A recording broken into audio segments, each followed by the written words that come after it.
ప్రియమైన దేవుని సంగమా, ఈరోజు మనం ధ్యానించే వాక్యం ఏంటంటే, సంఘము దీవింపబడాలి అంటే, ఒకని జీవితము ఆశీర్వదింపబడాలి అంటే, దైవ సేవకుడు ఆ సంఘాన్ని దీవించే విధానం ఏంటి అనే దాన్ని మొట్టమొదటి సంఘ కాపరికి దేవుడు చెప్పాడు. మొట్టమొదటి సంఘ కాపరి ఎవరండి? మొట్టమొదటి ప్రధాన యాజకుడు ఎవరండి? Very good. మొట్టమొదటి ప్రధాన యాజకుడు ఎవరమ్మా? అహరోను. Aaron was the first high priest. అహరోను ఎవరు? మోషే గారి యొక్క అన్నగారు. వన్స్ దేవుని మందిరం ప్రత్యక్ష గుడారం నిర్మింపబడిన తర్వాత ప్రధాన యాజకుడు సంఘాన్ని దీవించే విధానం నేర్పాడు దేవుడు. ప్రధాన యాజకుడు అతి పరిశుద్ధ స్థలంలోనికి వెళ్ళి దేవుణ్ణి ఆరాధిస్తాడు. దేవుణ్ణి ఆరాధించినప్పుడు మన చేతులు ఆకాశం తట్టి ఎత్తుతాం. ఎందుకని? మన చేతులు ఎటువైపు ఎత్తితే అటువైపు మనం డైరెక్ట్ చేస్తున్నట్టు. ఎవరు ఎలా ప్రార్థన చేయం, ఎలా ప్రార్థన చేస్తాం, ఎలా ప్రార్థన చేయాలి? ఆకాశం వైపు ఎత్తి ప్రార్థన చేయాలి. ఆకాశం వైపు ఎత్తి చేతులు అంటే ఎలాగా? ఎలా కాదు, ఎలా కాదు, ఇలా. కానీ ఇదే చేతులు బయటకు వచ్చేటప్పటికి సంఘాన్ని దీవించేటప్పుడు ఎలా మారాలా? ఎలా కాదు, ఎలా మారాలి? ఈ పామ్స్ ఉన్నాయి చూసారా, అరచేతులు వాళ్ళని డైరెక్ట్ చేయాలి. ఎలా చూసినప్పుడు ఆ అరచేతులు ఎవరికి డైరెక్ట్ చేస్తున్నాయి? దేవుని డైరెక్ట్ చేస్తున్నాయి. ఎలా చూపించినప్పుడు, అందుకనే ఎప్పుడన్నా మేము ప్రార్థన చేసినప్పుడు ఎలా ప్రార్థన చేసి దీవించేటప్పుడు ఎలా దీవిస్తాం? దేవుడు ఒక అన్ని డైరెక్షన్స్ చూపించాడు. ఇలా దీవించినప్పుడు ప్రధాన యాజకుడు నోటి నుంచి వచ్చే శ్రేష్టమైన దీవెన ఏంటి? ఏదన్నా ఉండొచ్చు. దేవుని ఆత్మ నీలోనికి వచ్చునుగాక, దేవుని ఆరోగ్యం నీకు వచ్చునుగాక, దేవుని వాక్యము నిన్ను రక్షించునుగాక, ఇంకెన్నో చెప్పొచ్చు. దేవుని పరిశుద్ధత నిన్ను నింపునుగాక, దేవుని ప్రేమ నిన్ను నింపునుగాక, దేవుని జీవం నీలోకి వచ్చునుగాక, ఎన్నన్నా చెప్పొచ్చు. కానీ ఏం అనలేదట. ఒకే ఒక మాట చెప్పమన్నట్టు. ఏంటది? దేవుడు సర్వ సృష్టిని సృష్టించిన తర్వాత మొత్తం సృష్టి అంతా ఎన్ని రోజుల్లో సృష్టించాడు? 6 రోజులు చేసిన సృష్టిలో మొట్టమొదటిది ఏంటి? దేవుడు సృష్టించిన మొట్టమొదటిది ఏంటి? ఫస్ట్, వెలుగు కలుగుగాక, let there be light, and there was light. అలాగే మొట్టమొదటి ఆశీర్వాదం కూడా ప్రధాన యాజకుడు సంఘాన్ని దీవించే మొట్టమొదటి ఆశీర్వాదం ఏంటి? దేవుని సన్నిధి కాంతి నీ మీద ప్రకాశింపజేయునుగాక. Let the light of the lord shine on you. ఈరోజు ధ్యానించే వాక్యాంశం అది. వై? లైట్లో ఏముంది అనేది మనం చూడాలి. చూద్దాం ఒకసారి. ప్రధాన యాజకుడు సంఘాన్ని దీవించే మొట్టమొదటి ఆశీర్వాదం ఎలా ఉండాలి అని దేవుడు చెప్పాడంటే, సంఖ్యాకాండం తీయండి ఒకసారి. సంఖ్యాకాండం 6వ అధ్యాయము 24వ వచనం, 25వ వచనం, 26వ వచనం. సంఖ్యాకాండము 6వ అధ్యాయం 24 నుండి 26వ వచనం వరకు. యెహోవా నిన్ను ఆశీర్వదించి నిన్ను కాపాడునుగాక. యెహోవా నీకు తన సన్నిధిని ప్రకాశింపజేసి నిన్ను కరుణించునుగాక. యెహోవా నీ మీద తన సన్నిధి కాంతి ఉదయింపజేసి నీకు సమాధానము కలుగజేయునుగాక. అట్లు వారు ఇశ్రాయేలీయుల మీద నా నామమును ఉచ్చరించుట వలన నేను వారిని ఆశీర్వదించెదను. చాలు. చదవబడిన వాక్యంలో ఒకటే మాట, యెహోవా సన్నిధి కాంతి నీ మీద ప్రకాశించునుగాక. దేవుని యొక్క సన్నిధి లైట్, ఆయన లైట్ మన మీదకి వచ్చినప్పుడు ఏం జరుగుతుంది? లైట్లో మనకి 2 రకాలు, light without source and light with source. ఇప్పుడు అందరం లోపల ఉన్నాం, మనందరికి లైట్ ఉందా లేదా? ఈ లైట్కి సోర్స్ ఏంటి? ఇక్కడ ఉన్న బల్బ్స్ అన్నీ కూడా ఎలక్ట్రిసిటీ సోర్స్. బయట లైట్ ఉందా లేదా? ఉంది. ఆ లైట్కి సోర్స్ ఏంటి? సూర్యుడు ఉన్నాడు కాబట్టి లైట్ ఉంది. ఎలక్ట్రిసిటీ ఉంది కాబట్టి లోపల లైట్ ఉంది. మీకు గుర్తుండి ఉంటుంది, ఇశ్రాయేల్ ఐగుప్తు దేశంలో బానిసలుగా ఉన్నప్పుడు మోషే ఫరో దగ్గరికి వెళ్ళి నా ప్రజలను పంపమంటే ఫరో హృదయాన్ని కఠినపరుచుకునే కొలది 10 రకాలైనటువంటి తెగుళ్ళు రప్పించాడు మోషే. అందులో 10 రకాల తెగుల్లో ఒక తెగులు ఏంటి? 3 రాత్రుం పగల కట్టిక చీకటట, చిక్కటి చీకటట, చిక్కటి చీకటి. అంత చిక్కటి చీకట్లో అట ఐగుప్తు అంతా డార్క్ అయిపోతే ఇశ్రాయేలీయుని యొక్క ప్రతి ఇంట్లోనూ వెలుగు ఉందట. అది ఏ వెలుగు? దీపం వెలుగా, క్యాండిల్స్ వెలుగా? ఆ రోజుల్లో ఎలక్ట్రిసిటీ లేనే లేదు. అది ఎక్కడ వెలుగు? ఏ లైట్ వితౌట్ ఎనీ సోర్స్. మొట్టమొదటి దినమున లెట్ దేర్ బి లైట్ అన్నాడు, దానికి సోర్స్ ఇచ్చాడు దేవుడన్నా? సోర్స్ అంటే ఏంటి? దేని నుండి వస్తుంది లైట్ అనేది? మొట్టమొదటి రోజున లెట్ దేర్ బి లైట్ అన్నాడంతే, అది ఎక్కడి నుంచి వచ్చిందో సోర్స్ లేదు. 4వ రోజున భూమి మీద కాంతిని ప్రకాశించే సూర్య చంద్ర నక్షత్రాలు పెట్టాడు. ఉదయం లైట్ వస్తుంది, దానికి సోర్స్ ఏంటి? సూర్యుడు. రాత్రి వెలుగును రిఫ్లెక్ట్ చేస్తుంది, దానికి సోర్స్ ఏంటి? చంద్రుడు, ఇంకా నక్షత్రాలు ఉన్నాయి. కాబట్టి వెలుగులో 2 రకాలు. ఒక సోర్స్ నుండి వచ్చే వెలుగు, దేవుడే సోర్స్గా ఉండి వచ్చే వెలుగు. దేవుడే సోర్స్ అయి ఉన్న వెలుగు. ఈరోజు మనం ధ్యానించే వాక్యం సూర్యుడు, చంద్రుడు, నక్షత్రాలు, కాంతి, ఎలక్ట్రిసిటీ ఇచ్చే వెలుగు కాదు, గాడ్స్ లైట్. భక్తుడైన అహరోను కూడా సంఘానికి ఇవ్వవలసిన ఆశీర్వాదంలో ముఖ్యమైన ఆశీర్వాదము, యెహోవా సన్నిధి కాంతి మీ మీద ప్రకాశింపజేయునుగాక. దేవుని సన్నిధి కాంతి మన మీద ప్రకాశిస్తే, దేవుని వెలుగు మన మీద ప్రకాశిస్తే ఏం జరుగుతుంది? 5 విషయాలు తెలుసుకుందాం. దేవుని వెలుగు మన మీద ప్రకాశించడం వల్ల మనలో జరిగే 5 ముఖ్యమైన విషయాలు తెలుసుకుందాం. ఎప్పుడైతే దేవుని వెలుగు మన మీద ప్రకాశిస్తుందో మొట్టమొదటిగా జరిగే కార్యం ఏంటంటే మన జీవితంలో స్వస్థత కార్యాలు జరుగుతాయి. మన జీవితంలో సూపర్ న్యాచురల్ హీలింగ్ జరుగుతుంది. సాధారణంగా చాలా జబ్బులకి సూర్య రశ్మి లేక వెలుగే చాలా జబ్బులు హీల్ చేస్తాయి అంటారు. అవునా? సన్లైట్లో ఉండాలి, ఆ సన్లైట్ చాలా జబ్బులకి సన్లైటే హీలింగ్ అంటారు. నిజమే. అలాగే చెట్లు బాగా పచ్చగా ఫలించాలంటే దానికి కూడా ఏం కావాలా? సూర్యరశ్మే, సన్లైట్. ఈ సన్లైట్ ఎలాగైతే ఈ భూమి మీద జీవాన్ని కలుగజేస్తుందో, దేవుని యొక్క వెలుగు ఈ భూమి మీద మనుషులున్న మరణాన్ని తొలగిస్తుంది. చావనై ఉన్న వాటిలోనికి జీవాన్ని పంపించేది దేవుని వెలుగు. ఆ దేవుని వెలుగు మనం కలిగినప్పుడు స్వస్థత వస్తుంది. ఈరోజు మీలో ఇక్కడ వచ్చిన వాళ్ళు ఎవరైనా కానీ, ఆన్లైన్లో వాక్యం వీక్షిస్తున్న వారిలో కానీ చెప్పుకోలేని వ్యాధి ఉన్నా, డాక్టర్లు కూడా స్వస్థత పరచలేని అనారోగ్యం ఉన్నా, వారు చేయవలసిన ప్రార్థన ఏంటంటే, యేసయ్యా నీ ముఖ కాంతి నా మీద ప్రకాశింపజేయ నాయన. ఎవరైతే భయముతో భక్తితో ఈ విధంగా ప్రార్థన చేస్తారో ఆయన వెలుగు మన మీద ప్రకాశిస్తే, దేవుడు అంటున్నాడు, మంచం దిగలేని స్థితిలో ఉన్నవాడు కూడా దూడ పిల్లవలె గంతులేస్తాడట. చదువుదాం అన్నమాట. మలాకీ గ్రంథం 4వ అధ్యాయం 2వ వచనం. మలాకీ గ్రంథం 4వ అధ్యాయం 2వ వచనం. అయితే నా నామమందు భయభక్తులు గలవారగు మీకు, మనము దేవుని యందు భయభక్తులు కలిగి మనము భయభక్తులు గలవారగు మీకు నీతి సూర్యుడు ఉదయించును. ఎస్, నీతి సూర్యుడు ఉదయించును, అతని రెక్కలు ఆరోగ్యము కలుగజేయును. కనుక మీరు బయలుదేరి క్రొవ్విన దూడలు గంతులు వేయునట్లు గంతులు వేయుదురు. చాలు.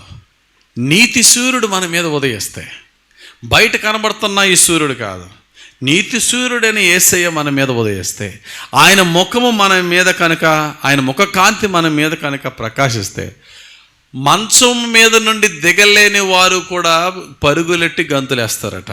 అట్టి కార్యం దేవుడు జరిపిస్తాడు. ఒక చక్కటి అద్భుతమైన సాక్ష్యాన్ని మీ ముందు పంచాలని ఆశపడుతున్నాను. ఒక వారం రోజులు అయి ఉంటుందేమో. ఒక సహోదరుడు, మన చర్చ్ మెంబర్ ఒక ఆయన హైదరాబాద్లో ఉంటున్నాడు, తను వచ్చాడు. అబ్రహాం రాజ్ అని నా దగ్గర దోసకాయలపల్లిలో మన కాలేజ్ దగ్గరలో మేనేజర్గా పనిచేశాడు కొన్ని సంవత్సరాలు. ఆ తర్వాత హైదరాబాద్లో ఏదో సాఫ్ట్వేర్ అదే అదర్ ఎంఎన్సీసీలో జాబ్ వచ్చిందని ఆడికి వెళ్ళడం జరిగింది. మన దగ్గర పని చేస్తున్నప్పుడు ఒకసారి అన్నాడు నా దగ్గరికి వచ్చి, అన్న నా కూతురికి టాన్సిల్స్ వచ్చినాయి అన్న, హాస్పిటల్కి తీసుకెళ్దాం అనుకుంటున్నాను. మీకు తెలుసు కదా ఏంటి డాక్టర్ మీ క్లాస్మేట్ ఒక ఆయన ఉన్నారు, ఆయనకి రికమెండ్ చేస్తారా? డాక్టర్ అరుణ్ అని ఉన్నాడు, నేను ఫోన్ చేసి చెప్తాను, నువ్వు వెళ్ళాను. వెళ్ళారు. టాన్సిల్ సర్జరీ చేయాలా, మరి కొంచెం సర్జరీ అనేది డబ్బులు అవుతాయి కదా, ఎంత అవుతాయి?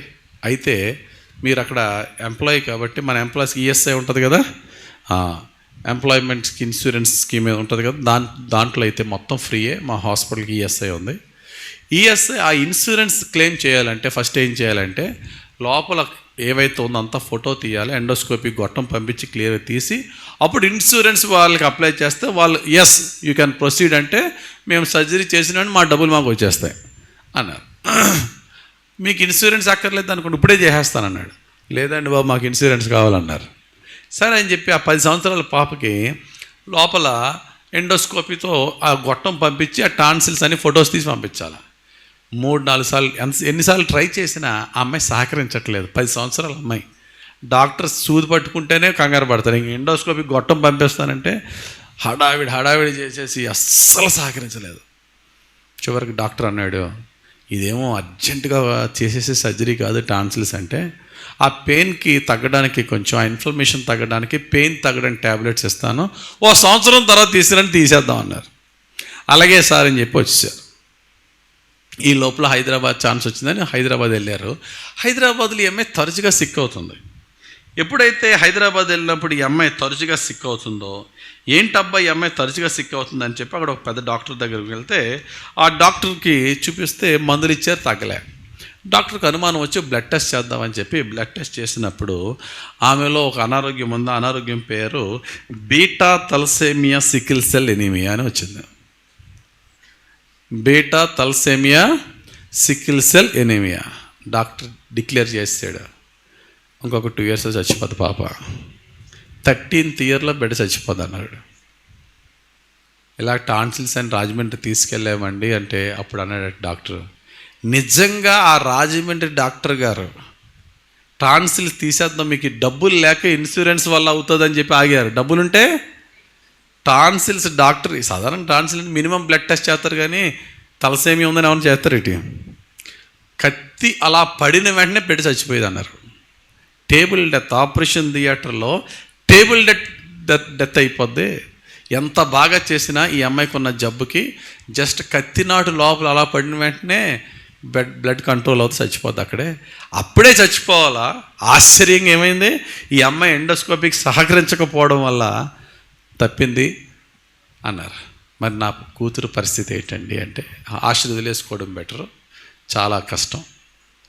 ఒకవేళ ఏదన్నా ఛాన్స్ ఉంటే, నాకన్నా పెద్ద డాక్టర్ ఉన్నాడు, ఢిల్లీ ఎయిమ్స్లో ఉంటాడు ఆయన, హైదరాబాద్ వస్తున్నాడు రీసెంట్గా. ఆయన హెమటాలజిస్ట్, ఆయన వచ్చినప్పుడు కలవండి అన్నారు. ఆయన వచ్చారు, కలిశారు. డాక్టర్ ఆయన కూడా అదే చెప్పాడట, కష్టం పాప బ్రతకడం. ఒకే ఒక మార్గం ఉంది, దానికి కూడా 30% మాత్రమే ఛాన్సెస్ ఉంది. ఏంటంటే total bone marrow transplantation, stem cell replacement, bone marrow transplantation. చాలా డబ్బు అవుతుంది, కానీ చంటి పిల్లలు కాబట్టి కొన్ని గవర్నమెంట్ స్పాన్సర్షిప్ కూడా ఉంటుంది. దానికి సిద్ధపడతారా అంటూ ఒక మాట అడిగారు. ఈ అమ్మాయి పుట్టినప్పుడు ఆ అమ్మాయి యొక్క అంబ్లికల్ కార్డ్ అంటారు, బొడ్డుతాడు దాచారా అన్నారు. ఏమండి మనం బొడ్డుతాడు దాచారా మన వాళ్ళు ఎవరన్నా? ఎవరు అనుకుంటారు భవిష్యత్తులో ఇది వస్తుందని? ఈ మధ్యన ఆ యొక్క అవేర్నెస్ పెరిగి దాస్తున్నారు. లేదండి, బొడ్డుతాడు దాచుంటే దాంట్లోనే స్టెమ్ సెల్ తీసి స్టెమ్ సెల్ రీప్లేస్మెంట్ అయ్యేదమ్మా, అయ్యయ్యో అన్నారట. అప్పుడు డాక్టర్ అమ్మ, అప్పుడు తల్లి, ఈమెకి 2 కూతుర్లు, ఈ తల్లి అందట, సార్ అసలు మేము ఊహించలేదు, అన్ఎక్స్పెక్టెడ్గా నేను కన్సీవ్ అయ్యాను సార్ ఇప్పుడు అందట. 2 పిల్లలు చాలు అనుకున్నా, ఈ పిల్ల పుట్టరులే, నాకు అనారోగ్యం బలహీనంగా ఉందనుకున్నారు. ఆ పిల్ల పుట్టేసిన తర్వాత చాలా మేబీ 4-5 years తర్వాత సడన్గా కన్సీవ్ అయింది ఈ అమ్మాయి. డాక్టర్ అన్నాడట, చాలా గుడ్ న్యూస్ ఇది, ఎన్నో నెలలు, ఇప్పుడు 4 ఇంకొక 6 నెలలు ఆగిపోదాం, కంగారు లేదు, మెడిసిన్స్ మీద రానిద్దాం. ఆ 3వ బిడ్డ పుట్టిన వెంటనే ఆ బొడ్డుతాడు దానిలో ఉన్న స్టెమ్ సెల్ తీసుకుని దీనికి ఎక్కిద్దాం. చూడండి, దేవుని యొక్క కార్యాలు ఆయన్ని ఎలా సమకూడి జరుగుతాయో. ఎక్కడ ఆ పాపకి టాన్సిల్స్ కత్తి నాటు పడితే చచ్చిపోయేది, ఈ అమ్మాయి సహకరించకపోవడం వల్ల పోస్ట్ పోన్ అయింది. అక్కడికి వెళ్ళేటప్పటికి బొడ్డుతాడు కావాలా, కరెక్ట్గా ఈ అమ్మాయి సర్జరీకి అవసరమైనప్పటికీ 3వ బిడ్డ గర్భం ధరించడం వీళ్ళు ఊహించని విధంగా వెంటనే దాన్ని దాచారు. సో డెలివరీ అయ్యింది, చేశారు. సార్ బొడ్డుతాడు రెడీగా ఉంది సార్, స్టెమ్ సెల్ రీప్లేస్మెంట్ చేస్తారా? చేస్తాము. స్టెమ్ సెల్ రీప్లేస్మెంట్ చేసే ముందు బోన్ మ్యారోకి కీమోథెరపీ ఇవ్వాలా. క్యాన్సర్ కీమోథెరపీ అనేది అన్నిటికంటే most painful. Bone marrow chemotherapy అంటే ఇంకా పెయిన్ఫుల్. ప్రాసెస్లోనే చచ్చిపోతారట, ప్రాసెస్లోనే చచ్చిపోతారు. ఇలా జరుగుతుంది ఒకేసారి ఇద్దరికి. ఈ అమ్మాయి వయసు 12 సంవత్సరాలు, ఇంకొక అమ్మాయి కూడా సేమ్ ప్రాబ్లంతో అదే ఈఎస్ఐ హాస్పిటల్లో తనకి కూడా స్టార్ట్ చేశారు ట్రీట్మెంట్. ఆ అమ్మాయి 12వ తరగతి, ఇంటర్మీడియట్ సెకండ్ ఇయర్ ఆ అమ్మాయి. ఈ అమ్మాయి ఏమో బక్కబలుసుకుంది, ఆ అమ్మాయి బాగానే ఉంది. ఆ అమ్మాయికి ట్రీట్మెంట్ స్టార్ట్ చేసేటప్పటికి chemotherapy bone marrow first day కీమోకి లెఫ్ట్ హ్యాండ్ పడిపోయింది, లెఫ్ట్ హ్యాండ్ ప్యారలైజ్ అయిపోయింది ఆ అమ్మాయికి. Second day left leg paralyse అయిపోయింది. Third day lower body paralyse అయిపోయింది. ఫోర్త్ డే చచ్చిపోయింది. ఇలా చూస్తున్నారు. డాక్టర్ అన్నాడు, సేమ్ ఆ అమ్మాయే చచ్చిపోయింది, ఆ బోన్ మ్యారోకి కీమోథెరపీ తట్టుకోవడం కష్టం, ఇది మరీ బక్క పేగులతో ఉంది ఎలా సన్నగా, తట్టుకోవడం కష్టం.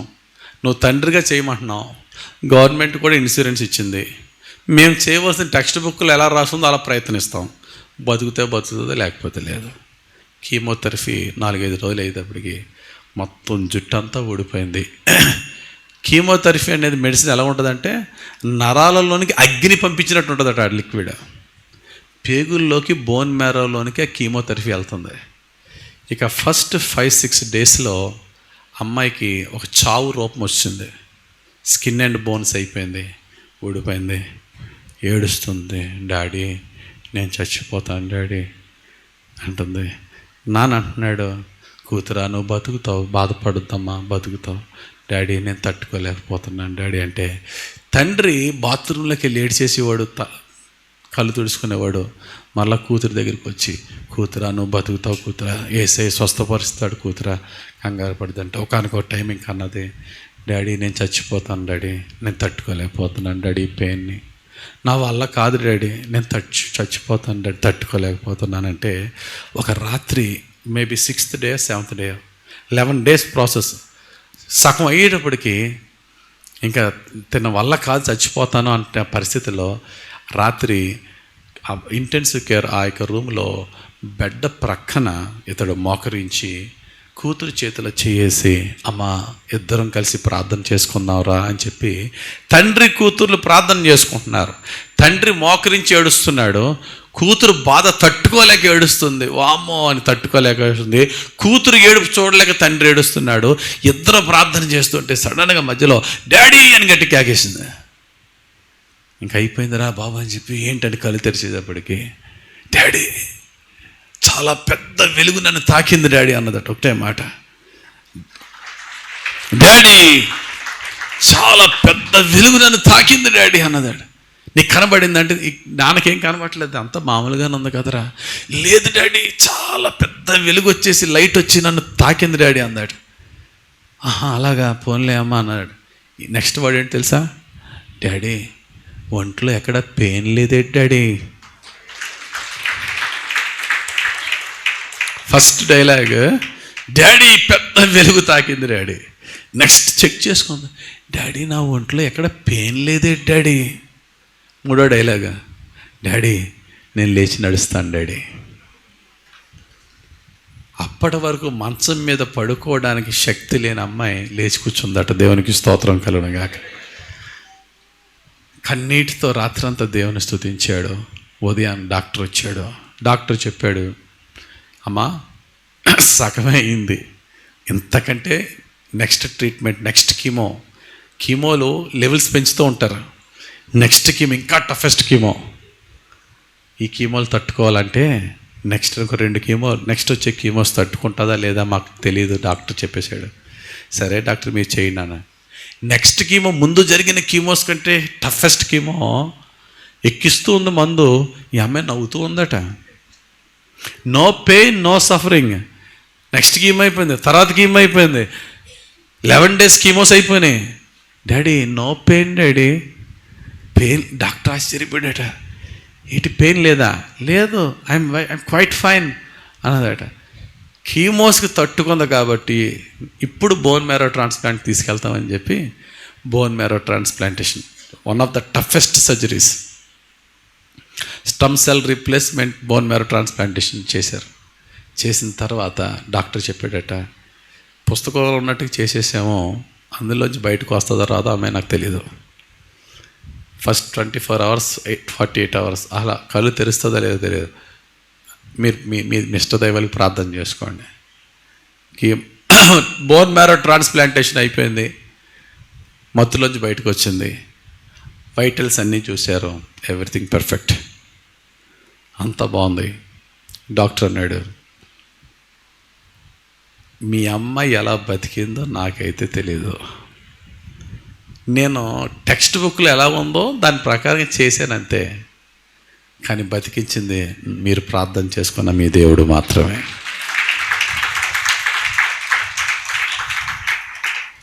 ఏమన్నా పెయిన్ ఉందామా అంటే లేదంటుంది.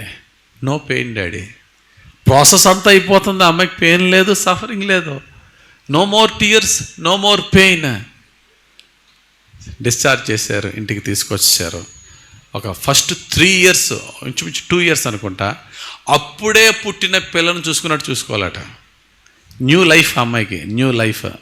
అప్పుడే పుట్టిన పిల్లల్ని ఎలా చూసుకుంటారో అలా చూసుకోవాలా. స్నానం కూడా బిస్లరీ వాటర్తోనే చేయించాలి, ఎవ్రీథింగ్. ఆ అమ్మాయి ఉంటున్న రూమ్ క్వారంటైన్, అసలు ఎవరు లోపలికి వెళ్ళకూడదు ఒక 2 years వరకు. ఒకవేళ తల్లిదండ్రులు లోపల నానమ్మ లోపల పెట్టేసి ఆ రూమ్ అంతా అందులో ఉంచేసారు. వీళ్ళు వెళ్ళాలన్నా వారానికి ఒకసారి వెళ్తారట. అప్పటి నుంచి కిటికీలోంచి మాట్లాడుకోవడమే. అమ్మాయి మొన్న ఫోన్లో మాట్లాడిస్తుంటే అది అంటది, పెద్దనాన్నగారు నేను బాగున్నానండి అంటుంది ఫోన్లో. She very happy, very fine, very healthy. మొన్న అన్నాడు, ఫస్ట్ వ్యాక్సిన్ వేయించాలి. పిల్ల పుట్టిన తర్వాత వ్యాక్సిన్లు వేస్తారు కదా, మళ్ళీ వీళ్ళకి అలాగే కొత్తగా పుట్టిన పిల్లలకి వ్యాక్సిన్ ఎలాగ వేస్తారో అలాగే వ్యాక్సిన్లు వేయించాలి. వ్యాక్సిన్ వేయించినప్పుడు కూడా మరణం పొందే ప్రమాదం ఉంటుందంటే మొన్నే ఫస్ట్ వ్యాక్సిన్ వేశారు, ఏ ఇబ్బంది లేకుండా దేవుడు ఆరోగ్యం ఇచ్చాడు. ఆయన వెలుగు తాకింది, రోగము, వ్యాధి, మరణము, కన్నీరు కనుమరుగైపోయింది. దేవునికి స్తోత్రం కలుగుగాక. ఇది లివింగ్ టెస్టిమోనీ. బైబిల్ చెప్తుంది, మన కళ్ళ ముందు చూస్తున్న సాక్ష్యం. ఈరోజు ఇదే సాక్ష్యం నీ జీవితంలో ఎందుకు చేయడు దేవుడు? మనందరి జీవితంలోనూ కూడా ఒకేలాంటి దేవుడు అయినా దేవుడిని అడుగుతాం. కొన్ని స్వస్థతలో డాక్టర్ల యొక్క ఇంటెలిజెన్స్ కూడా అర్థం కాదు. దేవుని కార్యములు కంటికి కనబడవు, చెవికి వినబడవు, మనుష్య హృదయానికి అగోచరం. ఎలా జరిగింది? డాక్టర్ ఒకటే అన్నాడు, టెక్స్ట్ బుక్లో ప్రాసెస్ చేశాను కానీ మీ అమ్మ ఎలా బతికిందో నాకు తెలియదు. మీరు ప్రార్థన చేసుకున్న మీ దేవుడే స్వస్థపరిచాడు. దేవునికి స్తోత్రం కలుగుగాక. ఒక్కసారి డాడీ, చంటిదానికి లైట్ సంగతి ఏం తెలుసు? చంటిదానికి వెలుగంటే ఏం తెలుసు? చంటిదానికి స్వస్థత అంటే దేవుని కార్యం అంటే ఏం తెలుసు? ఒకటే తెలుసు, అది ఏం చూసింది అది చెప్పింది. డాడీ పెద్ద లైట్ వచ్చి నన్ను తాకింది డాడీ. ప్రియమైన దేవుని సంగమా, మనకెక్కడిది లైట్? ఆయనదే వెలుగు. మనదంతా చీకటి బతుకు మంది. మరణం అనే చీకటి ఆమెను ఆవరించింది. దేవుని వెలుగు ఆమెకు వచ్చినప్పుడు ఆమెలోకి ఏమొచ్చింది? జీవం వచ్చింది. దేవుడు అంటున్నాడు, నీవు నాకు ప్రీతికరంగా ఉపవాసముతో నేను కోరిన విధంగా నువ్వు ప్రార్థన చేస్తే నీ వెలుగును నేను ప్రకాశింపజేస్తానన్నాడు. నీకు లేదు వెలుగు, నీ వెలుగు ప్లేస్లో ఆయన వెలుగు వచ్చేస్తుంది. చదవన్నమాట. యెషయా గ్రంథం 50, యెషయా గ్రంథం తీయండి ఒకసారి. 58వ అధ్యాయం తీయండి. యెషయా గ్రంథము 58వ అధ్యాయం 8వ వచనం చదువునాను. వస్త్రహీనుడు నీకు కనబడినప్పుడు వానికి వస్త్రములిచ్చుటయు ఇదియే కదా నాకు ఇష్టమైన ఉపవాసము.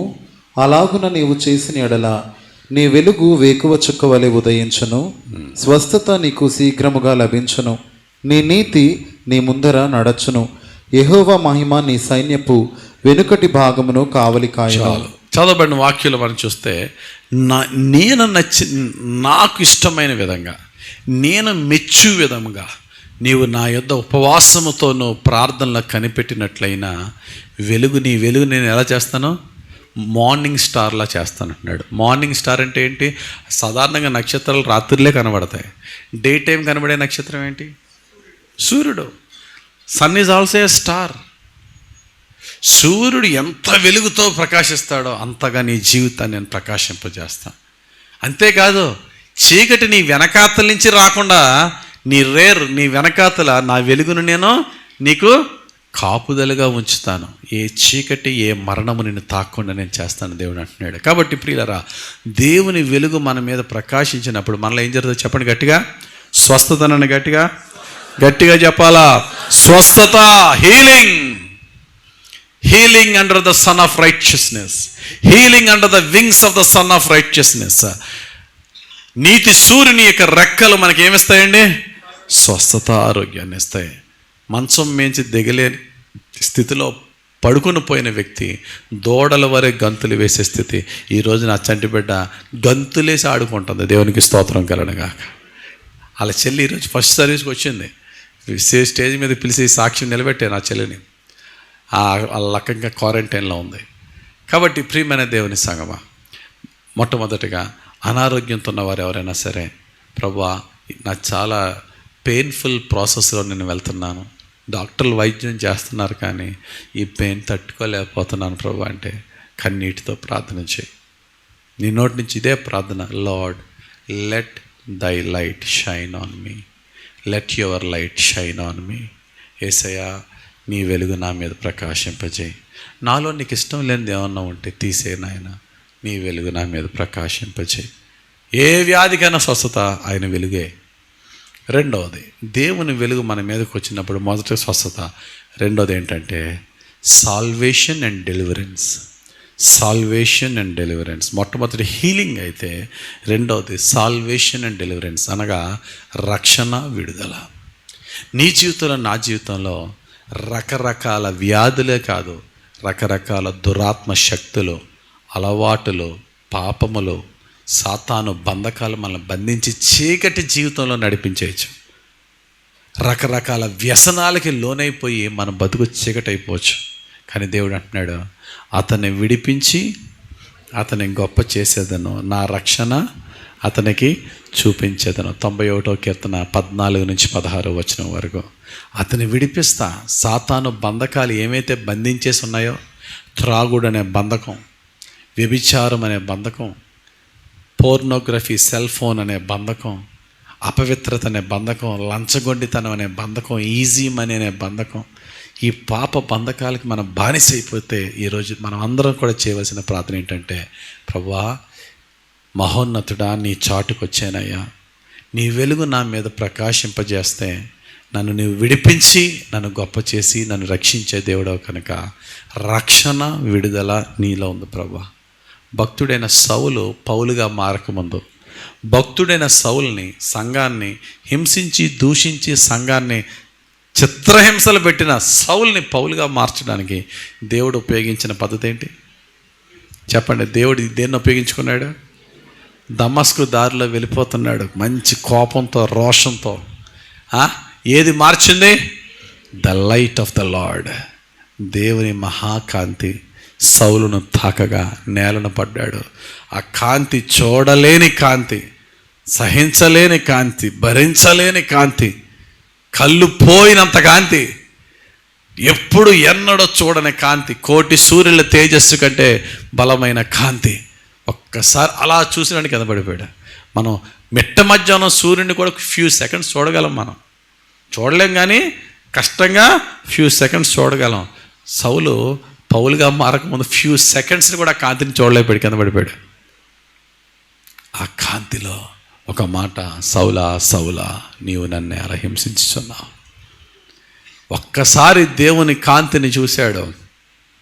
ఆ కాంతి ఆయన జీవితాన్ని మార్చింది. నిజమైన రక్షణలోనికి వచ్చాడు, పశ్చాత్తాపం పొందాడు, మారు మనసు పొందాడు, తన జీవితాన్ని దేవునికి అప్పగించుకున్నాడు.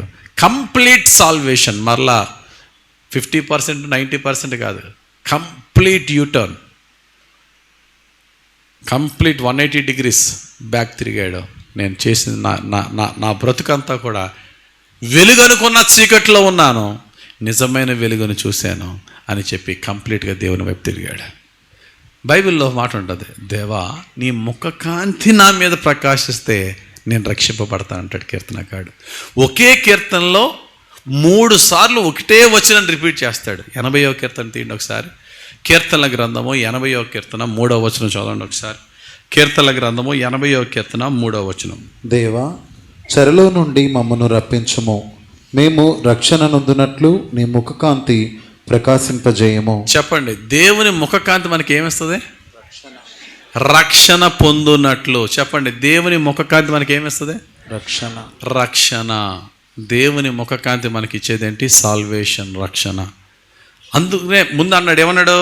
మేము చెరలో నుండి మమ్మను రప్పించు. చెర అంటే ఏంటి చెప్పండి ఇక్కడ? ఏ చెర?